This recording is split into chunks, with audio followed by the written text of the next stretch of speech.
I didn't actually clap, though. That's true. But you thought... I wanted you to clap. I thought it would be really good to... There it is. There. Awesome. Well, you ready? Ready. What are you drinking? Tea. Sure. Tea. Well, hey, guys. It's so good to have you guys with us at House Parties tonight. We're excited to be here with you guys. Man, Wednesday nights, highlight of my week, getting to spend time with people I love and care about, talk about life, talk about Jesus and things that really matter, and laugh. Yeah. My group is bowling right now. Really? We decided to go bowling. Wow. Good for you guys. Thanks. But that's actually, speaking of which, that's something that we should mention for you guys as an announcement. Over the next few months, we're going to allow each of your groups, and we'll put some money towards it from our budget, just to go out and do something fun together. So I know you guys are doing that. I know the 7th grade, well, actually 8th grade group now, in a couple weeks, they're going to go to like a maze and do some Halloween-y stuff. Oh, sweet. I know. Mazes are cool, but like I've also gone to mazes before where they're like super lame. Like I want to go to one where people chase me around with a chainsaw. There you go. No chain, of course, Okay. but like bring some fear to it. Like I don't want to just have to mentally solve something. I want to do it under the imminent threat of death. If you want, if as your fun thing, if your group wanted to get some chainsaws and chase Nathan around, like no maze required. No like, maze talk required. to me. You know, actually, this I'll reminds make it me. happen. So when I worked at a camp a number of years ago, a summer camp, and it was awesome. We used to do a thing called like 2 a.m. wake up calls. Oh, nice. Where we'd go into kids' rooms and we'd wake them up and film it and play it at chapel for like the 1,000 high school kids who were there. We got in a little trouble for doing this one, but we did do chainsaws without the chains, like standing over a kid's bed, coming down. Yes, that's so getting good. it on film. And then another one, we had like a big bear head. We'd put it over the kid's bed, and then we had like a bucket with this rope, and you pull it through. Honestly, it sounded like a bear growl. That's so good.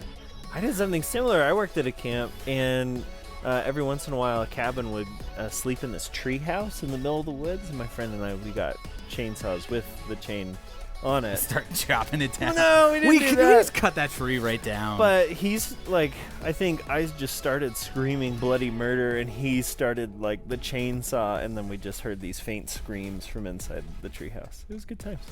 Speaking of good times, we got some slices. What do you got? Slices. Are you aware of the volcano that's been going off in Spain?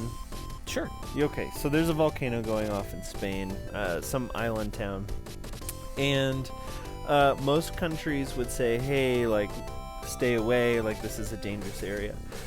Spain's Ministry of Tourism, on the other hand, has taken advantage of the Cha-ching, opportunity to invite people to come and see the volcano, saying, hey, like, it's really entertaining, it's fun, like, come see it, it's exciting, even though they've, like, evacuated, like, 1,000 of their citizens out of the area.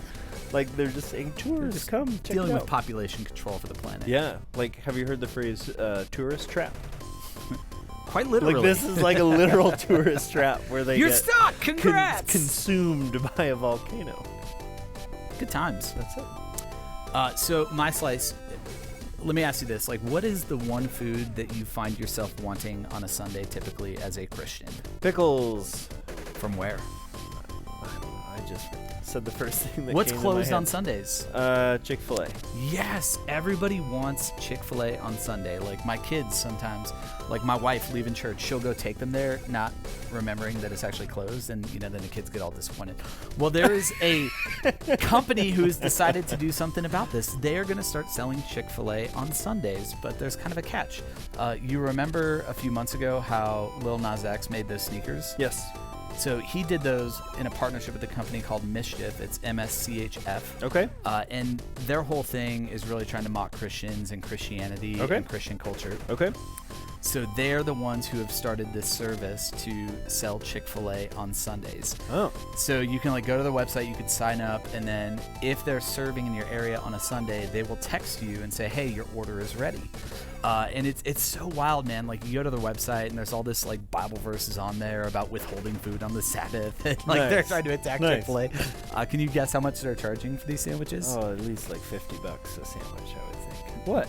$6.66. Oh, of course they are. Yes. Now, look, I'm not condoning mocking Christianity or Sure. anything like that. Sure. But there's a part of me that might sign up for this service just so I could get a chicken sandwich. Do they on a just Sunday. like buy a bunch on Saturday? They go buy a bunch on Saturday. Oh, okay. And then they're like rebranding them in a different bag and selling them on Sunday. Like, obviously, they're going to get sued by Chick-fil-A. Like, this is a small little art firm that operate. I don't even know where they operate out of. Probably like Texas or something like that. Yeah. But Chick-fil-A is like a big powerhouse, and their whole thing is like, we don't serve food on Sundays. So I got to imagine they're not too okay with this. I think Chick-fil-A is overrated.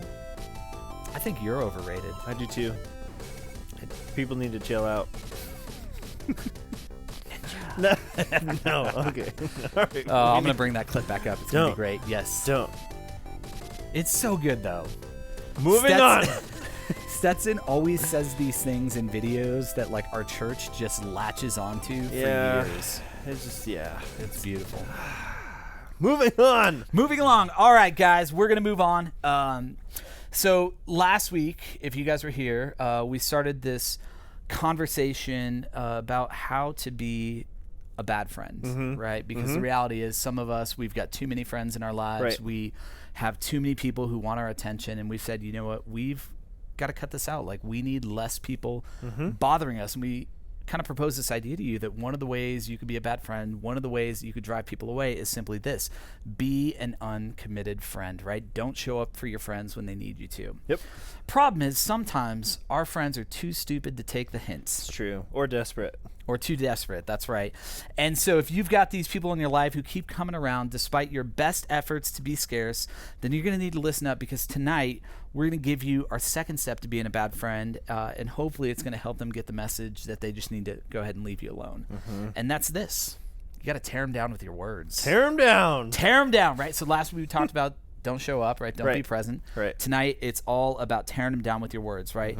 If they're going to insist on being around you, then you got to make the time that they're around you be one that is full of misery. You've got to make sure that your words are so hurtful that they're actually going to begin to second guess whether or not they even want to be your friend. Right. Now, what do I mean by this? Well, let's go to the Bible here for a second, because we always want to make sure that this is biblical advice, something that comes from the book of Proverbs. It's chapter 16, verse 28. It says this: a perverse a perverse person stirs up conflict, and a gossip separates close friends. Now, if you were to continue reading the book of Proverbs, you would hear time and time again really just about the kind of damage that an untamed tongue can do. Yep. Right? Like, it could really wreck people. And this verse sparks the imagination to several ways that we could actually cause drama amongst our friends by the things that we say. Now, I can't tell you the amount of friendships that I've seen go bad, whether it's like in person or online, because of people who are careless with their words. Right? It doesn't matter if you've just got like a filthy mouth towards somebody, right? You're swearing a lot, or if maybe you decided to share that story somebody shared with you weren't supposed to share. You can be sure of this. Like, when you do these things, it will cause problems. In fact, it's going to cause more than problems. It's actually going to cause that person a lot of pain. Right. Proverbs 12:18 says this: the words of the reckless person pierce like swords. Now pain, it can be a great reason for somebody to leave a relationship. Yeah. Right. If you want them to walk away from you, you've actually got to make sure that you hurt them. Yep. Now, Stetson, you've got a couple ideas of how we could actually start doing this, of ways we could lean into this. What do you got for them tonight? Yeah. So here are the fundamentals. First one, I think just kind of like the baseline foundation of what we're talking about is just be really, really mean with your words. A good way to do this is creative nicknames about the person. Like Baldy. Baldy is one of them for sure. Good example, Nathan. Shorty is another good example. Well, I don't know. That one has that can be a term of endearment depending on. Sup, Shorty? Yeah, exactly, for sure. So you make sure they're I don't know. Anyway, so like loser, basic, any creative phrase that points at a physical attribute about them. Like, the more creative, the better. But if you don't have kind of like a creative mind, that's okay. If you just point out people's flaws, just point blank, that'll do it. Especially if it's like a physical feature that they're insecure about, that makes them look different than everybody else, if you just like really rail on that one thing in a public way, that's going to drive them away. No problem. Their failures, if they messed up on something, like they're part of a sports team at your school and they blow a play, or they like do something that loses the game for the whole team, never let them forget that happened. Like, make it a part of their identity until they leave you alone. Make them feel really stupid. Like, you can just call them stupid, but if they get a bad grade on a test, like, again, just like make fun of their IQ. And okay, so the other thing is bring up personal information publicly.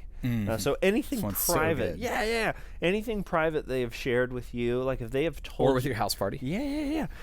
So, well, I don't know, I think we can determine house party is the circle we want to keep, but everyone outside of the house party, we well, you're not in my house party, so I can just. That's right. So other house party, okay.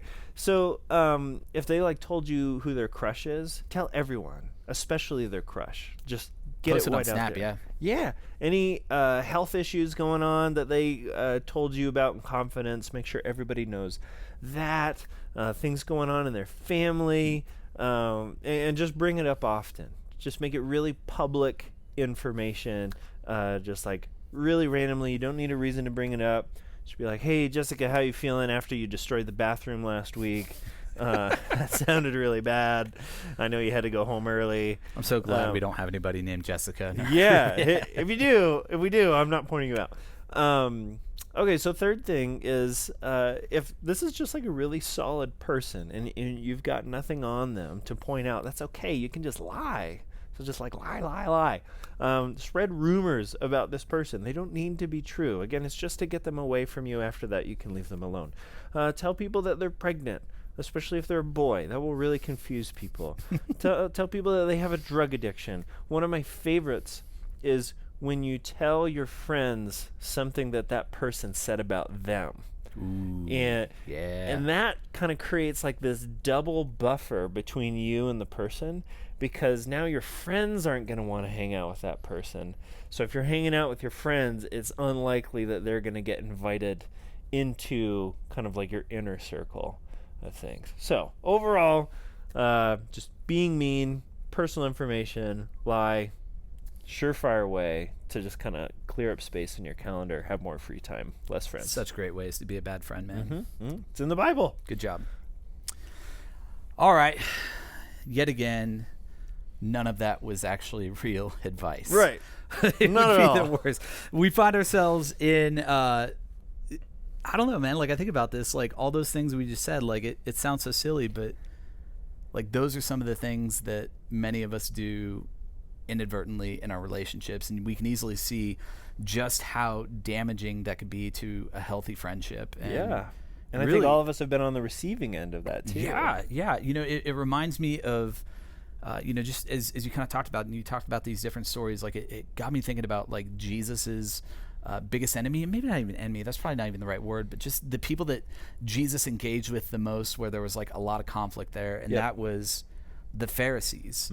Right now, these guys, they never actually laid hands on Jesus, but they did strongly dislike him, and they used their words to do a lot of damage to him, to his ministry, to his reputation. I mean, they referred to him as a blasphemer, as a drunkard, as a troublemaker, and they actually perpetuated a lot of rumors about Jesus and his disciples that were simply not true, right? They convinced the Romans that Jesus was trying to overthrow their government, and that he was the one who was responsible for all of the political unrest. And worst of all, when he was actually up on the cross, you could read about this, they were there, and they were mocking him, right? And these were the guys who thought they were God's chosen people, right? They were like, we're the smartest of the smart. We are the best of the best. And like, I think about that, and it just makes me so aware that like sometimes even us who think we're good people, sometimes we can get this wrong, right? Even when we think we have the best of intentions, sometimes we could just totally miss out on how God is actually calling us to be a good friend with the words that we use and the things that we say. Absolutely. Right? You know, going back to that Proverbs 12:18 verse, right? Like, I think we need to be really intentional about making sure that our words actually bring healing. Yeah. for sure. And like the example you brought up, it's like there's like this malicious intention, like people, they didn't want to let go of this power. Yeah. But for me, like a lot of the times that I find myself doing this and feeling really bad about it is I'm just trying to be funny. Yeah. Like I'm just trying to like, I don't know, like give people a hard time, and then I just cross a line and take it too far and really hurt someone's feelings. When I think a lot of times, like you said, like we're not even aware, right? We're just saying things, and maybe that's an invitation for us to actually be kind of thoughtful and intentional about the words that we speak. The words we spank. I said spink. It says spank. Anyways, we got to be intentional, and what I want to do is I want to give you guys an acronym, because I think it's just really helpful. Like, there's kind of this thing that I try to walk through when I'm thinking about how I talk and who I'm talking to, that just goes like, hey, is this something that's going to bring life, right? Is this thing I'm going to say something that's going to build them up, or is it going to be something that tears them down and pokes at their insecurities? So the acronym is THINK, THINK. And so as you talk, ask yourself these questions. Is what I'm about to share, number one, true? That's a really good question. Do we even know that thing we're saying is actually factual? Like, is it 100% true? Or are we making assumptions about the other person? Like, have we had a conversation with them to ask them, like, is this true? Or are we just going like, no, it sounds true to me, so I'm going to go with it, right? So the first thing is this. Is it true? Or are we taking a true thing and exaggerating it? That's another one. The second one is this. H. Is it helpful? Right? Like, is this something that actually adds something of value to this conversation we're having? Does it build them up? Like, are they going to benefit from it? Or, like, do I need to tell Stetson all those dirty secrets about who I don't know, Pastor Allen? Please don't. Please don't. No, right? We've got to ask, is it helpful? Right? So is it true? Is it helpful? Third one is this. Is it inspiring? Is this something that's going to lift somebody else up, or is it going to be something that brings them down, right? If you're trashing somebody, what do you think that's doing? Right? Even if it's funny, right? Like, because I've had this happen before where I've said something I thought was funny, not knowing like this whole backstory this other person had. And this thing that in any other context with any other person could have been really, really funny. It actually poked at that insecurity and made them feel bad about themselves, right? So we got to ask, is it inspiring? The next one is this. Is it necessary? Right? Is this thing I'm sharing, like, do I even need to share it? Does this person need to know about it, or do they not need to know about it? Is it something that's going to help them in their own self-identity and the relationships they're in, or is it going to be something that, I don't know, just causes more drama? And then the last thing is this. Is it kind? Right? Is it mean, or is it something that's kind? Is it uplifting? Does it make somebody walk away from the conversation or from the relationship feeling better about themselves, or worse? For sure. No, those are really good steps. I think a way that I see this being twisted a bit is in sharing prayer requests, where like it's under the guise of necessary, of like, oh, my friend really needs help. This gives me the opportunity to talk about like some juicy piece of information. You know, those things that you shared earlier, the lying and the being mean and all that kind of stuff, right? Like, those obviously are not the only ways that we can be bad friends, right? But I really feel like those are some of the biggest ones that we struggle with. And I honestly believe that if we just think before we speak, like, we're not going to be doing that stuff, right? Sometimes all it takes is just that moment of intentionality, that moment of pausing where you're like, I don't think I'm going to say that. Like, it literally will help you become such a better friend to the people who are in your life, because they're going to walk away from any interaction that they have with you with just a better feeling in their heart. No kidding. All right, so here's what we're going to do. We're going to essentially hand it off to you guys in your house parties, and we just want to talk with you guys to talk about this question, like, what does it mean to be a person who brings healing in the words that you say? Maybe some of those things Stetson listed are things that you've kind of been on the receiving end of, or maybe you've been the one who's been dishing it out. Like, we just want you to honestly process that, because our goal, again, is for you guys to experience healthy, thriving relationships, because we know that for you at this season of your life, that is one of the things that holds you back the most. So house parties, have fun, take some time, talk through this, spend some time praying for each other, and we'll see you guys next week down at Zoe's for Student Day. Woo!